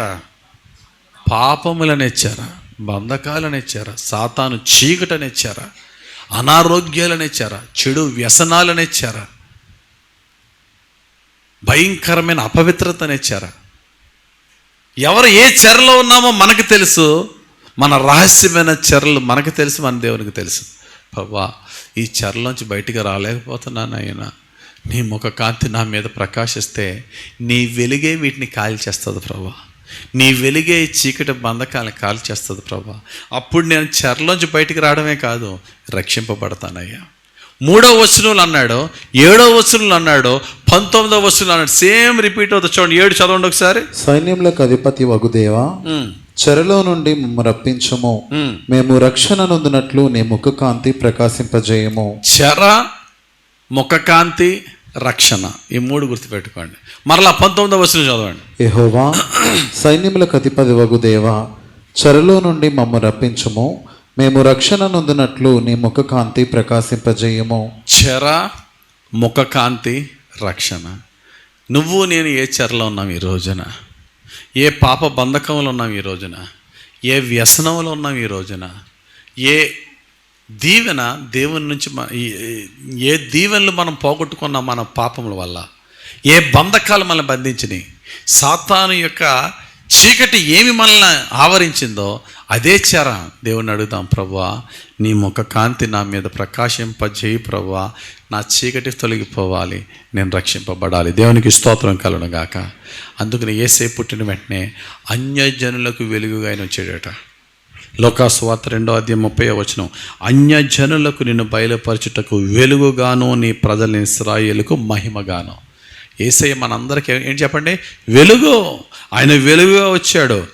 ఆయన వెలుగు వచ్చినప్పుడు ఏమవుతుంది తెలుసా? ఆయన వెలుగు వచ్చినప్పుడు ఏమవుతుంది? The light exposes hour sin. ఆయన వెలుగు మన మీద ప్రకాశించినప్పుడు మనలో దాగి ఉన్న పాపాలు మనకు కనబడతాయండి. ఆయన వెలుగు మన మీదకి రానప్పుడు మన పాపం మనకు కనబడదు, మనం చాలా నీతిమంతులు అని అనుకుంటాం. ఆయన వెలుగు మనలో ఉన్న పాపాన్ని ఎక్స్పోజ్ చేస్తుంది. ఎప్పుడన్నా మనకి ప్రాబ్లం వచ్చిన వెంటనే మనం ఏం వెతుక్కుంటాం? సొల్యూషన్ కొరకు వెతుక్కుంటాం. అలాగే పాపం ఎప్పుడైతే మనకు కనబడదో ఆటోమేటిక్గా సేవియర్ని కూడా అదే పరిచయం చేస్తుంది. దేవుని వెలుగు, light of God exposes sin and light of God introduces the saviour in our life. దేవుని వెలుగు మనలో ఉన్న పాపాన్ని మనకు చూపిస్తుంది. దేవుని వెలుగు సేవియర్ అయినటువంటి రక్షకుని రివీల్ చేస్తుంది. అదే దేవుని వెలుగు leads A sinner to the salvation. ఆ వెలుగే పాపిని రక్షణలో నడిపించేది, పాపాన్ని చూపించేది, రక్షకుడిని పరిచయం చేసేది, పాపిని రక్షణలో నడిపించేది. ఏంటది? The light of God. చెప్పండి, 3 ఏం చేస్తుంది వెలుగు వచ్చినప్పుడు? మన పాపాన్ని, దాగి ఉన్న పాపాన్ని, ఇది పెద్ద పాపం కాదులే అని ఫీల్ అయిపోతూ చేసేస్తున్న దాన్ని, అది ఎంత పెద్ద పాపమో మనకు చెప్పి మనల్ని ఒప్పిస్తుంది వెలుగు. నెక్స్ట్ ఏం చేస్తుంది వెలుగు? ఆ వెలుగు నుంచి నెక్స్ట్ రక్షకుడిని, ఈ పాపానికి సరైన వైద్యుడు యేసయ్య రక్షకుడు అని రక్షకుడిని పరిచయం చేస్తుంది. ఫైనల్గా ఏం చేస్తుంది? ఈ పాపిని రక్షణలోనికి నడిపిస్తుంది వెలుగు. ఆ వెలుగు నీకు కావాలంటే అడుగు దేవుణ్ణి, యేసయ్య నీ వెలుగు నా మీద ప్రకాశింపజేయి. మన క్రైస్తవ సంఘాల్లోనే క్రైస్తవులు అని చెప్పుకుంటూ చీకట్లో నడిచేవారు చాలామంది ఉన్నారు. బాప్తిసాలు తీసుకుంటాం, పేర్లు మార్చేసుకుంటాం, కమ్యూనియన్ తీసుకుంటాం, ప్రసంగాలు చేస్తాం, still walking in the darkness. ఈరోజు ప్రభు అంటున్నాడు, నీ జీవితంలో నిజమైన వెలుగు రావాలి, చీకటి తొలగిపోవాలి, బంధకాలు కాలిపోవాలి, సంపూర్ణమైన వెలుగుతో నీలో ఉన్న చెరలన్నిటి నుండి నువ్వు విడుదల పొంది రక్షణ పొందాలి. దేవునికి స్తోత్రం, హల్లెలూయా. ఎన్ని చెప్పుకున్నాం? దేవుని వెలుగు వచ్చినప్పుడు స్వస్థత, ఏ వ్యాధి అయినా. రెండో, దేవుని వెలుగు వచ్చినప్పుడు రక్షణ, విడుదల, చెరలన్నిటి నుండి విడుదల, సంపూర్ణ రక్షణ. ఇక మూడు, దేవుని వెలుగు మన మీద ప్రకాశించినప్పుడు మూడో కార్యం ఏంటంటే spiritual counselling, the counselling that leads us into all truth and gives us guidance in every step of our life. దేవుని వెలుగు మన మీదకి వచ్చినప్పుడు సర్వసత్యములోనికి నడిపించి ఏ పరిస్థితుల్లో ఏ నిర్ణయం తీసుకోవాలో ఆలోచన చెప్పేది దేవుని వెలుగు. It gives us counselling. ఏ స్టేజ్లో ఉన్నా, చదువుకునే స్టేజా, ఉద్యోగం స్టేజా, వ్యాపారం స్టేజా, మళ్ళా పరిచర్యలు చేసుకునే స్టేజా, ప్రతి దాంట్లో నాన్న you do this, you do that, you do that. దేవుని వెలుగు. నాకు బాగా గుర్తు, బహుశా అది ఇయర్ 2009 అనుకుంటా. నేను నా ఇంట్లో ప్రార్థన చేసుకుంటున్నాను. అప్పటికి ఇంకా నాకు పిల్లలు పుట్టలేదు, నేను నా వైఫ్ ఉన్నాము. ఒక అర్ధరాత్రి వేళ, మేబీ 1 గంట అయి ఉంటుందేమో, ప్రార్థనలో అలా మామూలుగా నా రెగ్యులర్ ప్రేయర్లు ఉన్నప్పుడు సడన్గా సోలిష్ ప్రేయర్ అలా స్పిరిచువల్ ప్రేయర్ అయిపోతుంది ఒక్కొక్కసారి. ఎలా ఉంటుందంటే fleshy prayer, soulish prayer, spiritual prayer, 3 ఉంటాయి. అంటే శరీరంతో ప్రారంభిద్దాం, ప్రభా అని, ఇంకొంచెం బాగా కాన్సన్ట్రేట్ చేస్తాం, మనసుతో ప్రార్థన చేస్తాం. కానీ కొన్ని సందర్భాల్లో ఇంకా బాగా దేవుని సన్నిధి వచ్చిందంటే ఆత్మతో ప్రార్థన చేస్తాం. ఫ్లెషీ ప్రేయర్గా స్టార్ట్ అయింది, మనసుతో ప్రార్థన చేయడం స్టార్ట్ చేశాను. నాకు తెలియకుండానే నా ఆత్మ దేవుని ఆత్మతో నింపబడింది. సాధారణంగా నాకు ఎప్పుడు ఆ దర్శనాలు చూడడం కానీ ఒక్కసారి క్లియర్గా నేను దర్శనం చూశాను. ఆకాశం నుండి మహా గొప్ప వెలుగు మెర్సీ కాలనీని తాకడం. నేను ఎప్పుడు కూడా కొంతమూరులో చర్చి పెడతానని ఊహించలేదు. నేను ఫస్ట్ 2001లో సేవకు వచ్చినప్పుడు నేను కోరి మీద చర్చిని ప్రారంభించి అక్కడ కొనసాగించి జరుగుతున్నప్పుడు రాజమండ్రిలో ఒక పెద్ద హాల్లో స్టార్ట్ చేయాలని ఆనంద కళా కేంద్రంలో స్టార్ట్ చేశాం. కొన్ని సంవత్సరాలు జరుగుతూ ఉంది. ఎలాగన్న ఆలోచనలు అంతా, ఎక్కడ ఏ స్థలం దొరుకుతుందా కొందామా, లేకపోతే కొనలేకపోతే రెంట్కి ఏదైనా తీసుకుందామా, ఎక్కడ నా షెడ్, అదంతా నా మైండ్ అంతా within the Rajahmundry downtown, అక్కడే విత్ ఇన్ ద సిటీ ప్రెమిసెస్లో. సిటీ టౌన్లోంచి బయటకు వచ్చేసి కొంతమూరులో ఇంత దూరంగా ఇక్కడ చర్చి పెడుతున్నానని నాకు అసలు ఊహ లేదు.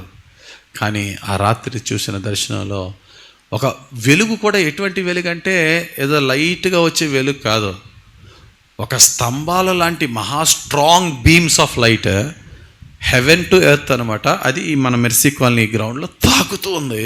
అలా చూస్తున్నాను. నా నోటి నుండి నాకు తెలియకుండా వచ్చిన మాట, రివైవల్ ఇన్ మెర్సీ కాలనీ. ఈ కాంపౌండ్ పేరు mercy colony, revival in mercy colony అని చెప్పి June 7th, 8th, 9th meetings గురించి ధ్యానిస్తుంటే డేట్స్ కూడా దేవుడు నా నోటి నుంచి రప్పించాడు. అప్పుడు అలా స్టార్ట్ చేశాను, మీటింగ్స్ పెట్టాను. తర్వాత దేవుడు ఇక్కడ మందిరం ప్రారంభించమంటే ఇదంతా ఆ రోజుల్లో ఒక ఇంచుమించు ఎన్ని ఇయర్స్ అయింది, 2000 అప్పుడు 2011 అనుకుంటా. అప్పుడు ఇక్కడ స్టార్ట్ చేసినప్పుడు చర్చెస్ ఏమి లేవు అక్కడ. అందరిలో ప్రశ్న ఏంటంటే, ఎవరు వస్తారండి ఆ మూలకే? నాకు ఒక అలవాటు, ఏదన్నా క్రొత్త మినిస్ట్రీ ప్రారంభించినప్పుడు మినిస్టీరియల్ టీమ్నో క్లోజ్ పీపుల్ని అడుగుతాను, ఏంటి మీ అభిప్రాయం ఏంటి, నా ఫ్రెండ్స్ని అడిగివ్వండి. అభిప్రాయం ఏంటంటే, అడిగిన వాళ్ళు అందరూ వద్దన్నారు. అంటే వద్దన్న అంటే నా మంచి కోరే, ఎవరు వస్తారు అంత దూరం అన్నారు. కానీ దేవుని యొక్క దర్శనానికి లోబడి స్టార్ట్ చేశాను. దేవుడు అక్కడెక్కడి నుంచి అందరినీ, రాజమండ్రి నుంచి కాదు వేరే ఊర్ల నుంచి తీసుకొస్తున్నాడు. దేవుని దర్శనం మనకి అది చేయడానికి కష్టంగా ఉంటుంది, కానీ చేయాలి, లోబడాలి. ఆయన ఇచ్చిన ఆలోచన. నేను అదే అంటున్నాను, దేవుని వెలుగు నీ మీద ప్రకాశించినప్పుడు నీకు స్వస్థత, రక్షణే కాదు, డే టు డే లైఫ్లో నువ్వు చేసే ప్రతి దాంట్లో నీకు ఆలోచన చెప్తాడు దేవుడు. భక్తుడైన దావీదుకి ఎప్పుడూ కూడా దేవుని అది విచారణ చేసి ఆయన ఆలోచనలు పొందుకోవడం అనేది ఆయన యొక్క డైలీ లైఫ్. అది నీ జీవితంలో, నా జీవితంలో కూడా ఆయన వాక్యాలను ఎవ్రీడే ధ్యానిస్తూ, ప్రభా I want light, I want light for my ministry, I want light in my job, I want light in my education, I want light in my business. Please let me know the new decision that I should take, new turn I should take. నేను తీసుకోవాల్సిన క్రొత్త నిర్ణయానికి నాకు light, నాకు ప్రకాశింపజేయి. నువ్వు ప్రతిరోజు Bible ధ్యానిస్తున్నప్పుడు అందులోంచి దేవుడు నీకు లైట్ ఇస్తాడు. ఎందుకంటే నీ వాక్యము నా పాదములకు దీపము, నా త్రోవకు వెలుగు. దేవునికి స్తోత్రం కలుగును గాక. నా పాదములకు దీపము, నా త్రోవకు వెలుగు అంటే అర్థం ఏంటి? నేను ఏ మార్గంలో వెళ్ళాలో నీ వాక్యం చూపిస్తుంది నాయన. ఏది లైట్తో ఉన్న మార్గం, ఏ డెసిషన్ తీసుకోవాలో, నా ఎడ్యుకేషన్లో ఏ టర్న్ తీసుకోవాలో, నా బిజినెస్లో ఏ టర్న్ తీసుకోవాలో, నా మినిస్ట్రీలో ఏ టర్న్ తీసుకోవాలో, నీ వాక్యమే నా పాదంలోకి దీపం. అందుకే నేను అంటాను, ప్రతిరోజు వాక్యాన్ని ధ్యానించండి. ఆ వాక్య ధ్యానము నీ కుటుంబ సమస్యలకి ఆలోచన ఇచ్చే లైట్ ఇస్తుంది, నీ ఉద్యోగానికి, వ్యాపారానికి, చదువు, అన్నిటికీ కూడా. కాబట్టి మూడవదిగా దేవుని వెలుగు మనకేమిస్తుంది చెప్పండి? ఆలోచన చెప్పి సత్యములో చక్కటి గైడెన్స్తో మన జీవితాన్ని నడిపిస్తుంది. ఇక 4, దేవుని వెలుగు మన మీద ప్రకాశింపజేస్తున్నాడంటే, ఆయన వెలుగు మన మీదకి వచ్చింది అంటే అర్థం ఏంటంటే his presence and his favour. ఆయన సన్నిధి, ఆయన మంచితనము మనకు తోడుగా ఉన్నట్టు. మోషే భక్తుడు దేవుని దగ్గర గారంగా అడిగాడు, ప్రభువా నిన్ను చూడాలి నాకు. దేవునికి మోషేకి ఫ్రెండ్షిప్ ఎక్కువైపోయింది, ప్రేమ ఎక్కువైపోయింది, గారంగా మారింది. నేను నిన్ను చూస్తాను మోషే, నన్ను చూడలేవు నాయన, నన్ను చూడలేవు నాయన, నన్ను చూసి నువ్వు బ్రతకలేవు నాయన, నా గ్లోరీని నువ్వు ఫిజికల్ ఐస్తో చూడలేవు నాయన. లేదు నేను చూస్తాను. సూర్యుని చూడగలవా? ఒక్క నిమిషం నువ్వు సూర్యుని చూడలేవు కదా. సూర్యుని తయారు చేసినోడికి ఇంకెంత మహిమ ఉంటుంది.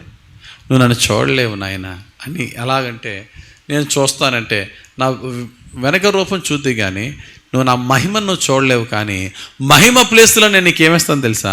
నా మంచితనం అంతా ఇస్తానన్నాడు. God's favour. నా మహిమను నువ్వు చూడలేవు కానీ నా మంచితనాన్ని అంతా నీకు ఇస్తాను. దేవుని వెలుగు మన మీదకి వచ్చినప్పుడు ఏమొస్తుందో చెప్పండి? ఆయన మంచితనం. ఆయన మంచితనం అంటే ఏంటి తెలుసా? ఆయన శక్తి, ఆయన అభిషేకము, ఆయన మహిమ మొత్తం మనం ఏది చేసినానో దేవుడు ఫలింపజేస్తాడు. ఎక్కడికి వెళ్ళినానో దేవుడు మార్గాన్ని సిద్ధపరుస్తాడు. ప్రతి విషయంలోనూ దేవుడు జయమిస్తాడు. అడ్డులు రాని ఎన్ నెంబర్ ఆఫ్ అడ్డులు వచ్చిన n+1 నెంబర్ ఆఫ్ సొల్యూషన్స్ ఇస్తాడు. ఏ అడ్డు నిన్ను ఆటంకపరచలేవు. నువ్వు వెళుతూ ఉంటే దారి సరళమైపోతూ ఉంటుంది అంతే. ఆయన మంచితనం నీ మీద ఉన్నంతసేపు కొండలు రాని, లోయలు రాని దేవుడు నీకు మార్గాన్ని సరళం చేస్తాడు. ఆయన మంచితనం ఎప్పుడు జరుగుతుంది? ఆయన సన్నిధి నీతో నాతో ఎప్పుడు ఉంటుంది? మొన్న పోయిన వారం మనం ధ్యానించుకున్నాక దేవుని దగ్గర మనం ఏమి వెతకాలి అంటే ఆయన రాజ్యాన్ని వెతకాలి, ఆయన నీతిని వెతకాలి, ఆయన సన్నిధిని వెతకాలి. భక్తుడైన దావీదు, అయ్యా నీ ప్రసన్నతను చూచుటకు నేను ఒక్క వరం అడుగుతున్నాను, దాన్ని నేను వెతుకుతున్నాను అయ్యా అంటాడు 27వ కీర్తన 4వ వచనంలో. ఆయన సన్నిధిని వెతకాలి, ఆయన సన్నిధి మనతో ఉండాలి, ఆయన ప్రజెన్స్ మనతో ఉన్నప్పుడు చెప్పండి ప్రియులారా, మనం అడుగెట్టు ప్రతి స్థలములో ఉన్న చీకటి శక్తులు తొలగిపోతాయి. ఏ ఇంట్లో నువ్వు అడుగుపెట్టినా, ఎక్కడ ఎటువంటి ప్రజల మధ్య ఉన్నా దేవుడు అక్కడున్న టెరిటోరియల్ స్పిరిట్స్ని కాల్ చేస్తాడు. అయితే అయి ఉండాలా, లేకపోతే నువ్వు ఉండాలి అంతే. అక్కడ రెండు కలిసి ఉండడం, వెలుగు చీకటి కలిసి ఉండడం ఇంపాసిబుల్. దేవుడిని అడిగి, ప్రభు అయితే అయ్యి ఉండాలి, లేకపోతే నేను ఉండాలా? నేను ఉండడం అంటే నాలో నువ్వు. అటువంటి అనాయింటింగ్లో మనం మూవ్ అవ్వాలి, అటువంటి అభిషేకంతో మనం మూవ్ అవ్వాలి. భయపడకూడదు. అబ్బో ఆ ఇంట్లో అదండి, ఈ ఇంట్లో ఇదండి, ఆ ఇంట్లో వాస్తు బాగాలేదండి, ఈ ఇంట్లో ఎవరు చచ్చిపోయారండి ఇంతకుముందు, ఆ ఇంట్లో దిగానండి, ఇంట్లో దిగి నుంచి ఏమీ కలిసి రాలేదండి, ఇంట్లో చాలామంది చెప్తున్నారు ఇంట్లో వచ్చిన వాళ్ళు ఎవరు ఏం కలిసి రాలేదండి. అది వాళ్ళకి, నాకు కాదు. నాలో ఉన్నవాడు చెప్పండి, లోకంలో ఉన్నవానికంటే గొప్పవాడు, శక్తిమంతుడు. ఇప్పటివరకు అయి రాజ్యమేలే. ఇప్పుడు నేను వెళ్తున్నాను, నా ప్రభు ముందు అయ్యి ఉండలేవు అంతే. ఎప్పుడు కొంతమంది అడుగుతూ ఉంటారు నన్ను, పాస్టర్ గారండి అది వీధి సోలండి తీసుకొచ్చాయండి, పాస్టర్ గారండి అందులో ఎవరు చచ్చిపోయారటండి, తీసుకొచ్చండి. పాస్టర్ గారండి మేము అందులో దిగామండి, దిగిన దగ్గర నుంచి మా అమ్మాయి సిక్ అయిపోయిందండి, మా అబ్బాయి అలాగైపోయి మారిపోమంటున్నారు, అందరూ మారిపోమంటారండి.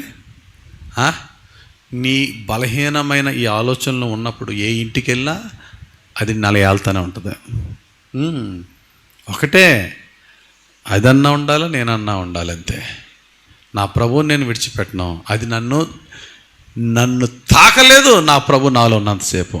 నువ్వు ఒకటే అడుగు, let your light shine on me lord. నీ వెలుగు నా మీద ప్రకాశింపజేయి ప్రభువా. ఏమండి, దేవుని వెలుగు మన మీద ప్రకాశిస్తే ఏమో తెలుసా, సాతానికి మనం కనబడం, ఆయన కనబడతాడు మనలో. దేవునికి స్తోత్రం కలుగును గాక. ఆయన వెలుగు మన మీద ప్రకాశించినప్పుడు సాతానికి, ఇప్పుడు ఎప్పుడన్నా మన చర్చలో చాలామంది డీమన్స్ని డ్రైవ్ అవుట్ చేస్తున్నప్పుడు, దురాత్మలు పట్టిన వాళ్ళని మనం తొలగిస్తున్నప్పుడు దైవ సేవకుని చూసినప్పుడు ఏమంటారు దయ్యాలు, నేను చూడలేకపోతున్నాను అయ్యా నీ ముఖాన్ని అంటారు. అంత భయంకరంగా ఉంటుంది మన ముఖం. ఏమన్నా టార్చ్ లైట్ వెలిగేసుకుంటామా మనం, అగ్నిలాగా అంటూ ఉంటామా? మన ముఖాలను చూసి దైవ సేవకుని ముఖం చూసి అగ్ని అంటారు అలా. కానీ అగ్ని ముఖం ఎవరిది? అగ్ని స్వరూపి ఎవరు? దేవుడు. మన ముఖం చూసి బాబోయ్ ఈ అగ్ని నేను తట్టుకోలేను అంటారు. ఎందుకు తట్టుకోలేను అంటారు? It's not we that walking, that driving the diamonds, it is the spirit of God. దేవుని ఆత్మ, దేవుని అగ్ని, దేవుని అభిషేకం. ప్రియమైన దేవుని సంగమా, దేవుడిని అడగాలి, let your presence mightily be up. అది ఎప్పుడు వస్తుందో తెలుసా?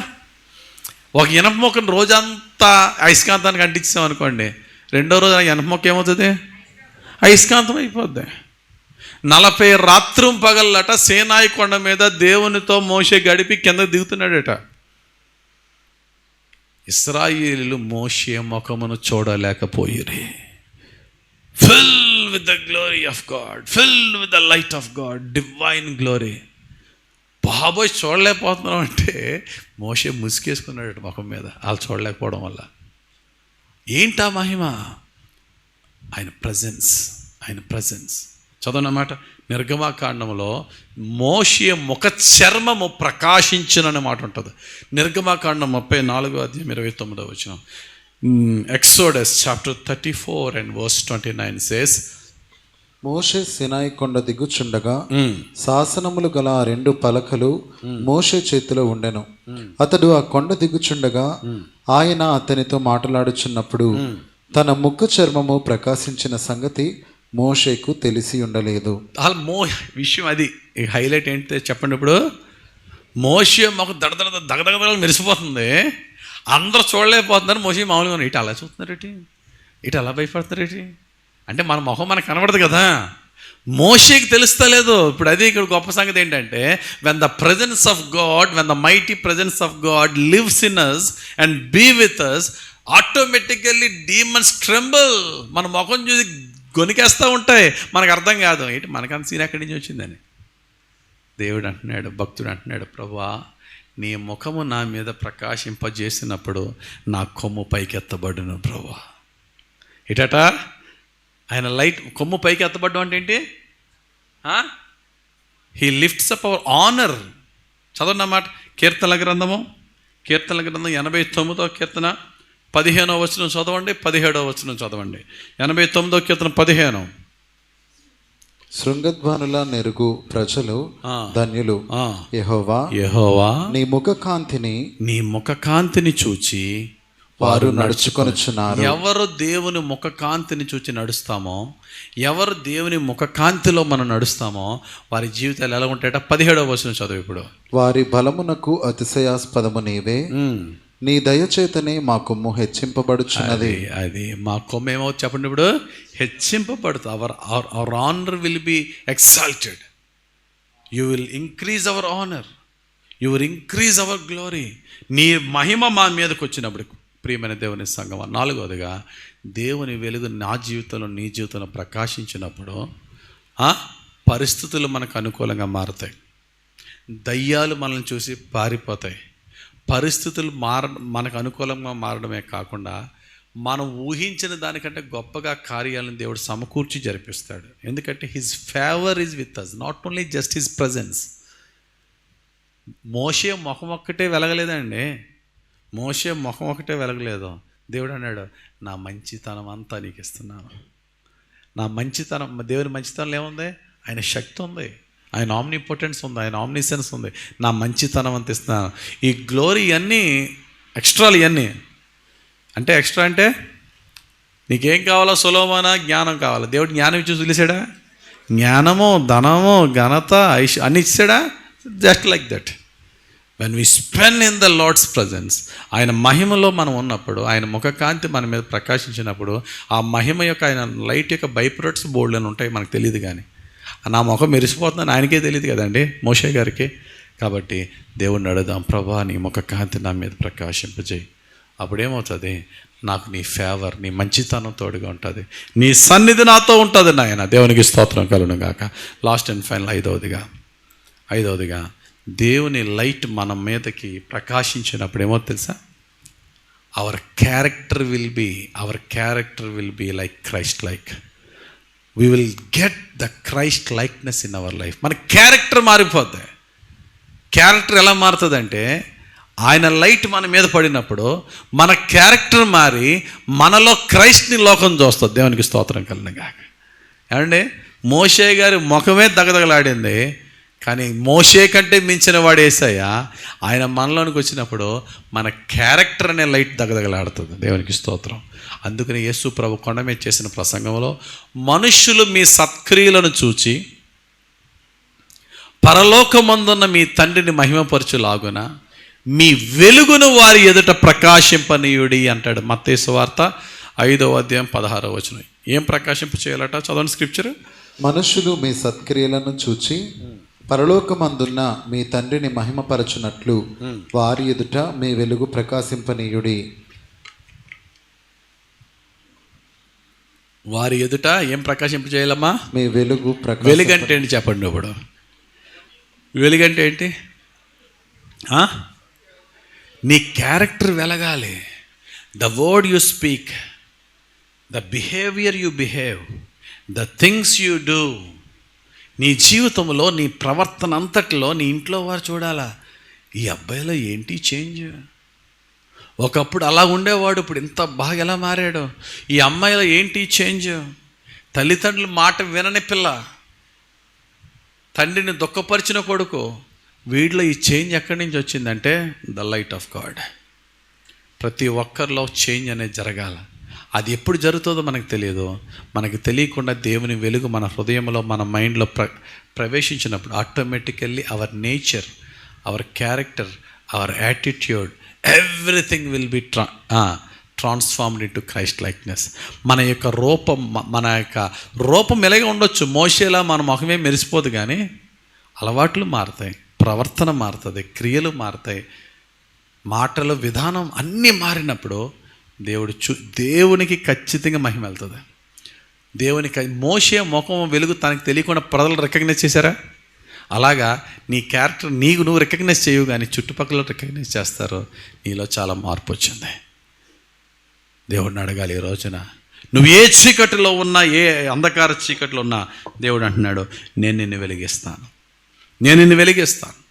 వెలిగించినప్పుడు ఏమవుతుందో తెలుసా? నువ్వేం చేయాలి తెలుసా? 2 పనులు చేయాలి. వెలిగించేవాడు ఎవరు? ఆయన. మన పని ఏంటి? వెలుగు ఎవరికి కావాలా? చీకట్లో ఉన్నవాడికి కావాలా? నీ జీవితం ఇంతకాలం పాపం అనే చీకట్లో, అనారోగ్యాలు అనే చీకట్లో, ఓటమి అనే చీకట్లో, రకరకాల బానిసత్వ చీకట్లో ఉంటే ప్రవేశిస్తున్న గుడ్ న్యూస్ ఏంటి తెలుసా? లెమ్మో తేజరిల్లుమో, నీకు వెలుగు ఉదయించాను. What a wonderful promise. చదవండి యెషయా గ్రంథం 60వ అధ్యాయం మొదటి 3 వచనాలు మనం చూసినట్లయితే, యెషయా గ్రంథం 60వ అధ్యాయం మొదటి 3 వచనాలు ఈ మాటలలో ఉన్నాయి. నీకు వెలుగు వచ్చి ఉన్నది, లెమ్ము తేజరిల్లుము. యెహోవా మహిమ నీ మీద ఉదయించెను. చూడుము, భూమిని చీకటి కమ్ముచున్నది, కటిక చీకటి జనములను కమ్ముచున్నది. యెహోవా నీ మీద ఉదయించుచున్నాడు, ఆయన మహిమ నీ మీద కనబడుచున్నది. జనములు నీ వెలుగునకు వచ్చెదరు, రాజులు నీ ఉదయకాంతికి వచ్చెదరు. ఎస్, నీ కాంతిలోనికి అనేకులు వచ్చులాగున. 3 మాటలు ఇక్కడ ఉన్నాయి. ఏంటి చెప్పండి? 3 మాటలు. లెమ్ము తేజరిల్లుము, వెలుగు నీ మీద ఉదయించని. 3 మాటలు గుర్తుపెట్టుకోండి. లెమ్ము, తేజరిల్లుము, వెలుగు ఉదయించను. ఏమండి చెప్పండి ఇప్పుడు. లెమ్ము అంటే ఏంటి అర్థం? లెమ్ము అంటే ఓయి నిద్రపోతా లే. ఎవరిని? యోనా భక్తుడిని వాడిలో నిద్రపోతుంటే వాడ క్యాప్టెన్ వచ్చి ఓయి నిద్రపోతా, పడుకుంది చాలు, లేగా. The sleep of disobedience. The sleep of disobedience అంటే ఇక్కడ నిద్రపోతాను లేచిపోయారు ఎవరన్నా? The sleep of disobedience. వాక్యానికి విరోధంగా జీవించిన వారు చాలామంది మందిరానికి వస్తారు, ప్రార్థన చేస్తారు, కానీ వాక్యానికి విరోధంగా వెళ్తూ ఉంటారు వారి జీవితం. వారిని అంటున్నాడు దేవుడు, చాలు నువ్వు జీవించిన జీవితం, గెటప్. ఒక్కసారి నువ్వు టైంని, ఇప్పుడు వరకు నువ్వు జీవించిన జీవితము వాక్యానికి వ్యతిరేకమని నీకు తెలిసినా అదే చీకట్లో నువ్వు జీవించావు. టైం వచ్చింది, దేవుడు దయ చూపుతున్నాడు, లెగో, వెలుగు నీ మీద ఉదయించింది, లెగో. ఏలియాని లేపాడు దేవుడు, లెగో. ఏంటి ప్రభువా? చాలు ప్రభువా, నాకు ఓపిక అయిపోయింది ప్రభువా, నేనేం పెద్ద గొప్పోడిని ఏం కాదు ప్రభు, చంపే ప్రభువా, ఆ యెజబెలు అది మామూలుది కాదు ప్రభువా, నన్ను చంపే ప్రభువా. దేవుడు అంటున్నాడు, లెగో. ఏ ప్రభువా? ఇంకా చాలా ప్రయాణం ఉంది, నువ్వు నడవలసిన మార్గం, ఇంకా విస్తారమైన ప్రయాణం నీ ముందు ఉంది. ఓపిక అయిపోయింది అనుకుంటున్నావు కదా, బలపరచువాడు నేను ఉన్నప్పుడు నీకెందుకు ఓపిక అయిపోయిందని బాధ? I will feed you, I will strengthen you, I will lead you. నిన్ను పోషిస్తా, నిన్ను బలపరుస్తా, నిన్ను నడిపిస్తా. ఎందుకు భయం చెప్పండి? యోనా డిజొబీడియన్స్ అనే నిద్రలో ఉన్నాడు. ఏలియా ఫ్రస్ట్రేషన్ అండ్ డిప్రెషన్. చాలామంది ఈ మధ్యన ఈ డిప్రెషన్ అనే చీకట్లో ఉన్నారు. ఏంటి నా లైఫ్ ఇలాగైపోయింది, నా బతికి ఇలాగైపోయింది, ఏంటి నేను ఫిట్ ఫర్ నథింగ్, ఇంకా అన్నిట్లో ఓడిపోయాను, ఏంటిది? దేవుడు అంటున్నాడు, గ్రేస్, అవేక్, గెటప్, లెగో. నీ స్టోరీలన్నీ నాకు తెలియదేమి కాదు, నీ యొక్క బలహీనతలన్నీ నాకు తెలుసు, కానీ అన్నిటికీ మించిన బలం నేను నీకు ఇచ్చినప్పుడు లేకడానికి జబ్బేటి. యోనా అవిధేయతని నిద్ర, ఏలియా నిరాశ నిస్పృహని నిద్ర. తప్పుపోయిన కుమారుని దేవుడు అతనికి మారు మనసు వచ్చినప్పుడు లేచాడు, నాన్న దగ్గరికి వెళ్ళిపోదాం, పాపం అనే నిద్ర. ఈరోజు నువ్వు నేను ఏ బంధకాల్లో, ఏ చీకట్లో, ఏ నిద్రలో ఉన్నా దేవుడు అంటున్నాడు, లెమ్మో, get up. Don't think that you are stuck. Of course you are stuck from many years, but good news is the light of the lord shine on you. దేవుని వెలుగు నీ మీద ప్రకాశించిన తర్వాత కూడా నువ్వు నిద్రపోవడానికి వెళ్ళలేదు. చెక్ చేసుకో, టైం ఎంత అయిందో చూడు. రోమీలకు రాసిన పత్రిక 13వ అధ్యాయం తీయండి ఒకసారి.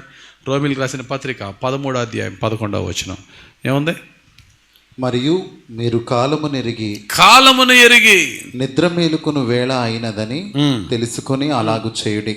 మనము విశ్వాసులమైనప్పటికంటే ఇప్పుడు రక్షణ మనకు మరి సమీపముగా ఉన్నది. చాలు, రక్షణ సమీపముగా ఉన్నప్పుడు కూడా నువ్వు నిద్రపోవడానికి ఛాన్స్ లేదు. ఇంత శ్రేష్టమైన వాక్యం నిన్ను తాకిన తర్వాత కూడా నువ్వు డిప్రెషన్లో ఉండడానికి ఛాన్స్ లేదు. దేవుని వెలుగు అనే వాక్యము నీ హృదయంలో తాకిన తర్వాత కూడా ఇంకా నువ్వు నిద్రపోవడానికి అవకాశం లేదు. అందుకని ఎఫ్ఎస్సీకి రాసిన పత్రిక 5:14 పౌలు భక్తుడు అంటాడు చూడండి. ఎఫ్ఎస్సీ 5:14 దేవుని వెలుగు నీ మీద ఉదయించినప్పుడు ఏం చేయాలా? అందుచేత నిద్రించుచున్న నీవు మేల్కొని మృతులలో నుండి లెమ్ము, క్రీస్తు నీ మీద ప్రకాశించునని ఆయన చెప్పుచున్నాడు. క్రీస్తే నీ మీద ఆయన వెలుగు నీ మీద ప్రకాశించినప్పుడు నువ్వేం చేయాలా? లెగాలి. నువ్వు మృతులలో నుండి లేగంటున్నాడు. అందుకనే సార్దీసులో ఉన్న సంఘంతో ఏమన్నాడు యేసయ్య? నీవు జీవించుచున్న పేరు మాత్రమే ఉంది, నా దృష్టికి నువ్వు మృతుడవే. చాలామంది క్రైస్తవ జీవితం అలాగే ఉంది. క్రైస్తవుడు అనే పేరు ఉంది కానీ నా దృష్టికి నువ్వు అన్యుడివే. రక్షణ పొందుకున్నాననే పేరు ఉంది కానీ నీ జీవితంలో మృత్యువే ఉంది కానీ రక్షణ లేదయా అన్నాడు దేవుడు. కానీ గుడ్ న్యూస్ ఏంటంటే అయినప్పటికీ క్రీస్తు నీ మీద ఉదయించాడు. క్రీస్తు నీ మీద ఉదయించినప్పుడు నువ్వేం చేయాలా? ముందు లెగాల, తర్వాత ఏం చేయాలా? తేజరిల్లు. చెప్పండి ఎవరన్నా, తేజరిల్లు అంటే అర్థం ఏంటి? తేజరిల్లు అంటే అర్థం ఏంటి? ఇంగ్లీష్లో షైన్ అనే మాట ఉపయోగించాడు. ఏమన్నాడు? అరైజ్ అనేది ధ్యానించుకున్నాం. తర్వాత షైన్ అంటే ఏంటి? వెలుగుట, ప్రకాశించుట. వెలుగుట, తేజరిల్లుట, రెండడికి తేడా ఏంటి? వెలగమన్నాడా? తేజరిల్లమన్నాడా? తేజరిల్లమన్నాడు, వెలగమనలేదు. రెండడికి డిఫరెన్స్ ఏంటి?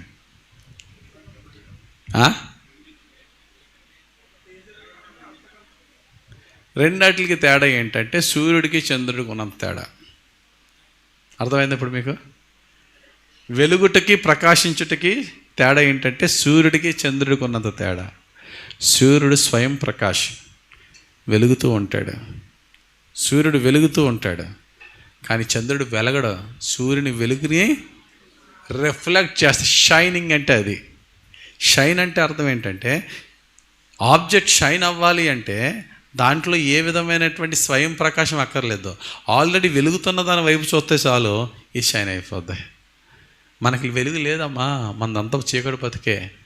కానీ వెలుగు సోర్స్ మన మీదకి వచ్చింది. మనం ఏం చేయాలి చెప్పండి? ఇప్పుడు మనం ఏం చేయాలా? ప్రకాశించాలి. ప్రకాశించాలంటే ఏం చేయాలా? ప్రకాశించాలంటే ఏం చేయాలా? గట్టిగా అది వెలుగు తట్టు తిరగాలి. ఇప్పుడు ఉదాహరణకి మనం ఉన్నామండి, బయట వెలుగు ఉందా లేదా? సూర్యుడు వెలిగిస్తున్నాడు లేదా? చెప్పండి మీరు. రాత్రులు కూడా సూర్యుడు వెలిగిస్తాడు లేదా? గట్టిగా. ఇప్పుడు సూర్యుడు వెలిగిస్తున్నాడు, రాత్రులు సూర్యుడు వెలిగిస్తాడు లేదా? చెప్పాలి గట్టిగా. డే టైము సూర్యుడు వెలిగిస్తున్నాడు, రాత్రులు కూడా సూర్యుడు వెలిగిస్తాడా? ఎవడా? ఏం చెప్తుంది? ఏ సైన్స్ చెప్తుందయ్యా రాత్రులు సూర్యుడు వెలిగవడని? సూర్యుడు ఎప్పుడు వెలుగుతూనే ఉంటాడా? రాత్రులు సూర్యుడు వెలగడం, ఉదయం సూర్యుడు వెలుగుతాడు కాదు. సూర్యుడు ఎప్పుడు వెలుగుతూనే ఉంటాడు కదమ్మా. ఉదయం భూమి సూర్యుడి తట్టు తిరుగుతుంది, రాత్రి భూమి సూర్యునికి ఆపోజిట్ డైరెక్షన్లో తిరిగినప్పుడు ఏమవుతుంది? అర్థమైంది? అర్థం అవట్లేదా? ఇప్పుడు చెప్పండి, ఈ రెండట్లని ఎవరు కంపేర్ చేద్దాం? సూర్యుని ప్లేస్లో దేవుణ్ణి పెడదాం, భూమి ప్లేస్లో మనల్ని పెట్టుకుందాం. భూమి ప్లేస్లో మనల్ని పెట్టుకుందాం. ఈ భూమి వెలగాలంటే సూర్యుడు వెలగాల, భూమి వెలగాల? చెప్పండి. ఇప్పుడు భూమి మీద లైట్ ఉండాలంటే ఇప్పుడు సూర్యుడు వెలగాల, భూమి వెలగాల? భూమి చేతిలో ఉందా పని? సూర్యుడి చేతిలో ఉందా? భూమి చేతిలో ఉందా? సూర్యుడి చేతిలో ఉందా? ఇది తప్పే. ఇద్దరు, సూర్యుడు వెలగాలి, భూమి సూర్యుడి తట్టు తిరగాలి, అప్పుడు కానీ భూమి వెలిగింపబడదు. సూర్యుడు వెలుగుతూ ఉన్నా భూమి సూర్యుడికి వెనకాల తిరిగితే భూమి వెలుగుతుందా? వెలగదుగా. అలాగే దేవుడు ఎప్పుడు వెలుగుతూనే ఉంటాడు. ఆయన వెలుగు మన మీదకి రావాలంటే ఏం చేయాలి చెప్పండి? ఆయన తట్టు తిరగాలి. అందుకని దేవుని వాక్యం చెప్తుంది, turn unto me then I will turn unto you. నా తట్టు తిరుగయ్యా, నేను నీ తట్టు తిరుగుతాను. నేను నీ తట్టు తిరిగానంటే నీ బతుకు వెలిగిపోయిందే. కానీ ఒకటి గుర్తుపెట్టుకో, నువ్వు నా తట్టు తిరగనంతకాలం నీ తట్టు నేను తిరగను. నువ్వు నా తట్టు తిరగనంతకాలం నీ తట్టు తిరగను. చర్య మనదైతే ప్రతి చర్య ఆయింది, యాక్షన్ మనదైతే రియాక్షన్ ఆయింది. తండ్రి అని పిలు, కుమారుడా అని పలుకుతాను. నా తట్టు తిరుగు, నీ తట్టు తిరుగుతాను. నా యొద్దకు రా, నేను నీ యొద్దకు వస్తాను. ఫస్ట్ పని ఎవరు చేయాలా? అవసరం ఎవరిది? అది అవసరం ఎవరిది? మనది. అవసరమైనవాడు అడుక్కోవాలా. అవసరం ఇచ్చేవాడు అడుక్కుని, బాబు నీకు ఇస్తాను ప్లీజ్ తీసుకోవా, నీకు ఇస్తాను ప్లీజ్ అంటాడా? అందుకంటాడా? తెల్లవారిందంటే ప్రతిరోజు పీల్చుకునే ప్రతి ఊపిరి ఆయన భిక్ష మీద ఆధారపడి బ్రతుకుతున్నాం మనం. దేవుడు అంటున్నాడు, నా తట్టు తిరుగు, నేను నీ తట్టు తిరుగుతా. తండ్రి అని పిలు. నీ పిలుపు నాకు ఎదురు చూస్తున్నానయ్యా. తప్పుపోయిన కుమారుడు ఇంట్లో వెళ్ళిపోయిన తర్వాత ఆడిని ఎత్తుకుంటూ వెళ్ళాడు తండ్రి. కానీ ఆడు ఎప్పుడు వస్తాడు అని రాత్రి పగలు ఏడుస్తూనే ఉన్నాడు తండ్రి. నా బిడ్డ ఎప్పుడు వస్తాడని అలాగా 1000 కళ్ళతో ఎదురు చూస్తున్నాడు తండ్రి. ఆయన తట్టు తిరిగితే మనల్ని వెలిగించడానికి. మనం తిరగడం మన పని, వెలిగించడం ఆయన పని. మన తట్టు తిరిగితే దేవుడు అంటున్నాడు, లెమ్మో నా లైట్కి నువ్వు నా వైపు చూడయ్యా, నీకు వెలుగు అక్కర్లేదు. You just turn to me, automatically you receive light. Automatically you receive light. 5 విషయాలు. నువ్వు చీకట్లో ఉండొచ్చు. 2, దేవుడు నిన్ను దర్శించినప్పుడు నువ్వేం చేయాలా? When you have the God's visitation, when you have the light of the Lord, ఏం చేయాలా? లెగాలి. తర్వాత వెలగాలి. దేవుని యొక్క వెలుగు నీ జీవితంలో ఉండాలా. దేవుని మహిమని లోకానికి ప్రకటించాలి. దేవుడు అంటున్నాడు ఈ రోజున, రా నా దగ్గరికి రా, నేను నిన్ను హెచ్చిస్తా, నీ సమస్త చీకటిని నేను తొలగిస్తా, నీ సమస్త వ్యాధి బాధల నుంచి నేను నీకు విడుదల ఇస్తానని దేవుడు అన్నప్పుడు మనకేటి బాధ ఆయన దగ్గర రావడానికి? చెప్పండి. దేవుని వెలుగు మన జీవితంలో రాకపోవడానికి గల కారణం ఏంటి చెప్పండి? చాలామంది జీవితాల్లో they live in darkness. Why? రక్షింపనేరకుండానట్లు యెహోవా హస్తము కొరచ కాలేదో, విననేరకుండానట్లు ఆయన చెవి మందముగా, మీ పాపములు మీ దోషములు ఆయన ముఖమును మీకు మరుగు చేస్తున్నాయి అంటాడు. అంటే అర్థం ఏంటి చెప్పండి? అది ఈ మాట ఎక్కడ ఉంటుంది? యెషయా గ్రంథం 59 మొదటి 2 వచనాలు. ఏమండి, ఓ దుప్పటి కప్పితే లైట్ వెలుగుతూ ఉన్నా సరే దాని వెలుగు మనకు వస్తుందా? రాదు. దేవుని వెలుగుని ఆపేసేది ఏంటి చెప్పండి? మన పాపమే. దేవుని వెలుగుని ఆఫ్ చేసి మన జీవితంలో ఆ వెలుగు రాకుండా చేసేది మన పాపమే. ఆయన ముఖమును కప్పేది మన పాపమే. ఆయన ముఖము వెలుగుమయం. యేసయ్య ముఖం ఏంటి చెప్పండి? ఏమండి, యేసు ప్రభు ఎలా ఉంటాడో ఒక్కసారి చూపించాడండి భూమి మీద. ఆయన శరీరధారిగా ఉన్నప్పుడు ఆయన 12 మంది శిష్యుల్లో 3 ఇన్నర్ సర్కిల్ ఉన్నారు. ఎవరాలు 3? పేతురు, యాకోబు, యోహాను. రూపాంతర కొండ మీదకి, హిల్ ఆఫ్ ట్రాన్స్ఫిగరేషన్ అంటారు, రూపాంతర కొండ మీదకి వెళ్ళినప్పుడు ఒక్కసారి ఒరిజినల్ రూపాన్ని చూపించాడు దేవుడు. ఎవరికి? 3కి. యేసు ప్రభు ముఖం ఎలా ఉందట? గొప్ప ప్రకాశం. మత్తయి సువార్త 17:2లో యేసయ్య ఎలా ఉంటాడండి అనేది ఒరిజినల్ రూపం అక్కడ ఉంది. చదవండి ఒకసారి. మత్తయి సువార్త 17:2. ఆయన ముఖము సూర్యుని వలె ప్రకాశించెను. ఆయన వస్త్రములు వెలుగు వలె తెల్లని మాయెను. చెప్పండి, ప్రశ్న అడుగుతున్నాను. ఇప్పుడు యేసయ్య ఎక్కడున్నాడు? ఫిజికల్గా ఆయన పరలోకంలో ఉన్నాడు. ఆయన సన్నిధి అంతా ఉన్నా ఆయన అక్కడ ఉన్నాడు. బైబిల్లో ఒక భక్తుడు యేసయ్య యొక్క మహిమను భూమి మీద చూశాడు, పరలోకంలో చూశాడు. ఎవరైనా? Very good. ఎవరైనా? యోహాను ఒక్కడే. యోహానికి ఒక్కడికే ఆ ఆనర్ ఉంది. రూపాంతర కొండ మీద శరీరంగా ఉన్న యేసయ్యలో మహిమని చూశాడు. పద్మాసు దీవిలో అదే యోహాను పరలోకములో ఉన్న యేసయ్య ముఖ ప్రకాశాన్ని చూశాడా? ప్రకటన గ్రంథం 1వ అధ్యాయం 16వ వచనం చూడండి. ప్రకటన గ్రంథం 1వ అధ్యాయం 16వ వచనం చూసినట్లయితే, ఆయన తన కుడి చేత 7 నక్షత్రములు పట్టుకొని ఉండెను. ఆయన నోటి నుండి 2 అంచులు గల వాడి అయిన ఖడ్గం ఒకటి బయలు వెడలుచుండెను. ఆయన ముఖము మహా తేజస్సుతో ప్రకాశించుచున్న సూర్యుని వలె ఉండెను. చాలు. ఎలా ఉంది ఆయన ముఖం? మహా తేజస్సుతో. ఇప్పుడు అంటే ఆఫ్టర్ క్రైస్ట్ అసెన్షన్, యేసయ్య ఆరోహణం అయిపోయి పరలోకంలో యేసయ్య ముఖం ఎలా ఉందట? మహా తేజస్సుతో ఉందట. కమాన్. యేసయ్య భూమి మీద ఉన్నప్పుడు రూపాంతర కొండ మీద ఆయన ముఖం ఎలా ఉందట? మహా తేజస్సుతో ఉందట. అందుకనే అదే యోహాను భక్తుడు అంటాడు, యోహాను రాసిన 1వ పత్రిక 1వ అధ్యాయం 5వ వచనంలో, దేవుడు వెలుగై ఉన్నాడు, ఆయన యందు ఏ చీకటి లేదు,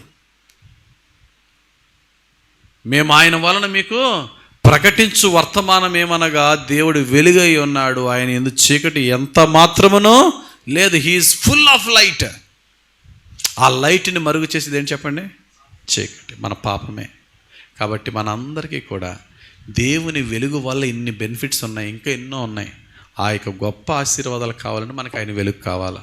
ఆయన వెలుగు కావాలంటే ఏం చేయాలి? మొట్టమొదటిగా ఉన్న పాపమును మనం గుర్తించి మారు మనసు పొంది ఆయన తట్టు తిరిగినప్పుడు ఆయన వెలుగు మన మీద ప్రకాశింపబడుతుంది.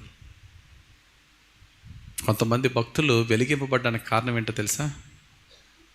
దేవుని ముఖాన్ని చూడడానికి వారు ప్రయాసపడుతూ ఉండేవారు. ఎప్పుడు కూడా మనకు ఆ ఆశ ఉండాలి. ఎప్పుడు కూడా let us seek the face of the Lord.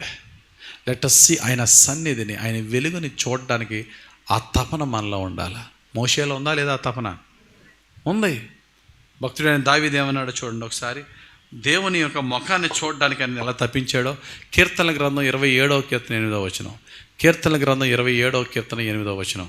నా సన్నిధి వెదకుడని నీవు సెలవీయగా, నా సన్నిధి వెదకుడని నీవు సెలవీయగా, యెహోవా నీ సన్నిధి నేను వెదకెదనని నా హృదయము నీతో అనెను.